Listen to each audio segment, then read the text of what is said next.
Nous avons vu que l'ostéopathie neuro-endocrinienne se basait sur les structures anatomiques de l'ostéopathie, c'est-à-dire la colonne vertébrale et les côtes, et sur le savoir de la médecine chinoise, traditionnelle chinoise. Fort de cela, quelle définition peut-on donner de l'ostéopathie ? Pour moi, l'ostéopathie, c'est une philosophie de médecine, c'est-à-dire une certaine forme de sagesse, qui consiste à dire que si notre corps fonctionne parfaitement, eh bien, il fabrique tout ce dont il a besoin. Autrement dit, il suffit qu'il fonctionne bien pour que nous soyons en bonne santé. Alors, qu'est-ce qui fait que notre corps se maintient en bonne santé ? Alors, qu'est-ce qui nous maintient en bonne santé ? Bien entendu que c'est notre cerveau. Dans ton cerveau, il y a des milliards et des milliards de connexions. Donc, j'en déduis que ton cerveau a des milliards et des milliards de solutions à tes éventuels problèmes.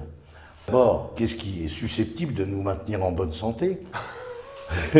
Ah bon ? Imaginons que partout dans notre corps, on a des petits émetteurs qui envoient des informations en permanence, jour et nuit, pendant qu'on dort, tout ça, ça fonctionne.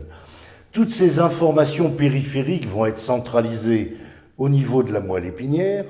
La moelle épinière va drainer toutes ces informations jusqu'à l'encéphale qui, lui, va analyser toutes ces informations qui arrivent en permanence.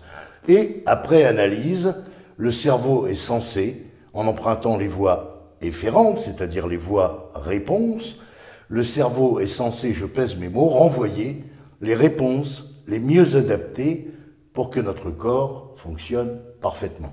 Ce qu'on appelle l'homéostasie. L'homéostasie, éventuellement. Alors, qu'est-ce qui fait que l'on peut tomber malade ?